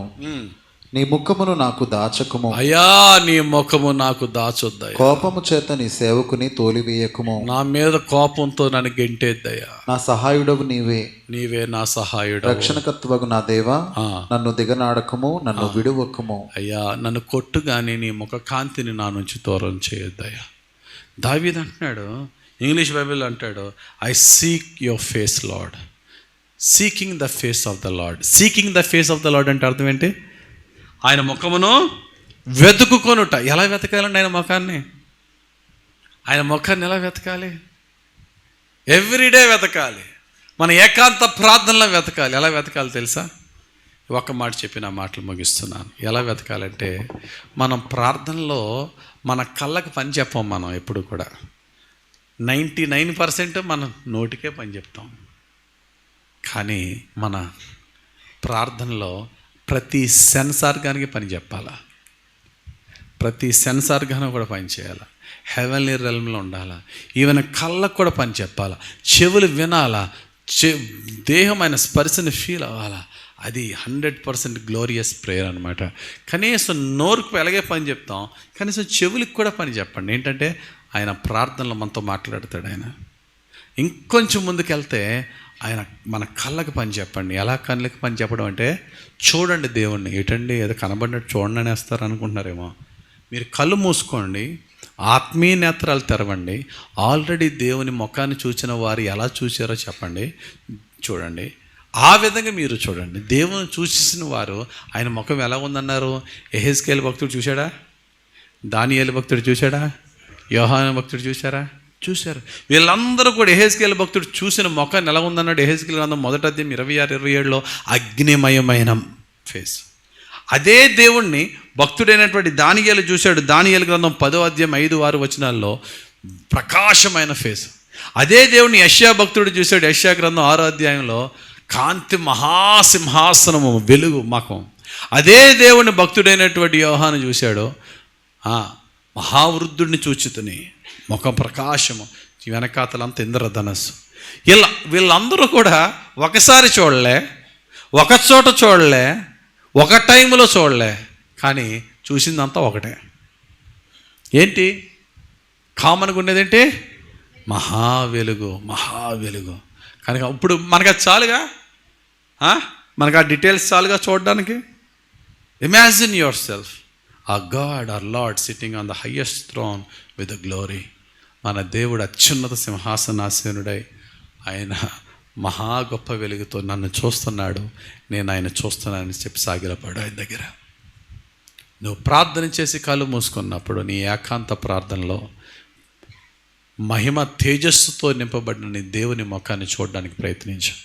When you seek the glory of the Lord, when you seek the face of the Lord, Yesayya యొక్క మహిమను, పరమ తండ్రి యొక్క ముఖమును చూడటానికి ప్రయత్నించిన వారందరి జీవితంలో వెలుగు ప్రకాశింపబడ్డది. ఈరోజు నువ్వు నేను కూడా ఆ వెలుగును చూద్దాం. మన ఏకాంత ప్రార్థనలో, వ్యక్తిగత ప్రార్థనలో ఆ వెలుగును చూడడానికి నువ్వు ఎప్పుడు ప్రయాసపడతావో, ఆ వెలుగు నీ హృదయంలో, నా హృదయంలో, నా మనస్సులో, నీ మనస్సులో, మన జీవితంలోకి వచ్చినప్పుడు ఇందాక చెప్పిన 5 విషయాలు మేనిఫెస్టేషన్ అయిపోతాయి. చెప్పండి, వెలుగు ఉదయించినప్పుడు ఏం జరుగుతుంది? ఏం జరుగుతుంది? స్వస్థత జరుగుతుంది. వెలుగు ఉదయించినప్పుడు ఇంకా ఏం జరుగుతుంది? రక్షణ, విడుదల జరుగుతుంది. ఆయన వెలుగు మన మీద వచ్చినప్పుడు ఇంకేం జరుగుతుంది? ఆయన ప్రజెన్స్ అండ్ గుడ్నెస్, ఫేవర్, ఆయన సన్నిధి మనతో ఉంటుంది. ఆయన మంచితనం మనకు తోడు ఉంటుంది. ఇంకోటి చెప్పండి, వెలుగు ఉదయించినప్పుడు ఏమవుతుంది? గట్టిగా ఆయన దానికన్నా ముందు కౌన్సిలింగ్. 3వది కౌన్సిలింగ్. మళ్ళీ చెప్తాను. మొట్టమొదటి ఆయన వెలుగు మన మీదకి వచ్చినప్పుడు హీలింగ్ జరుగుతుంది. 2వది ఆయన వెలుగు మన మీదకి వచ్చినప్పుడు రక్షణ, విడుదల జరుగుతుంది. 3వది ఆయన వెలుగు వచ్చినప్పుడు మనం నడవలసిన కౌన్సిలింగ్, ట్రూత్ అండ్ గైడెన్స్ మనకు వస్తుంది. 4వది ఆయన వెలుగు మన మీదకి వచ్చినప్పుడు ఏంటి? ఆయన ఫేవర్, ఆయన యొక్క ప్రజెన్స్ అండ్ ఫేవర్ అంటే ఆయన సన్నిధి, ఆయన మంచితనం మనకు తోడొచ్చి మన చేయ ప్రతి దాంట్లో ఆయన చిత్తాన్ని అద్భుతంగా ఫలింపజేస్తాడు. లాస్ట్ అండ్ ఫైనల్, ఆయన వెలుగు మన మీదకి వచ్చినప్పుడు మన క్యారెక్టర్ మారిపోద్ది, మన లైఫ్ స్టైలే మారిపోద్ది. మారిందని మనం కాదు చెప్పడం, మనం చూసిన వాళ్ళు చెప్తారు. మోషే ముఖం వెలిగిపోతుందని మోషే చెప్పుకున్నాడా? చూసిన వాళ్ళు చెప్పుకున్నారు.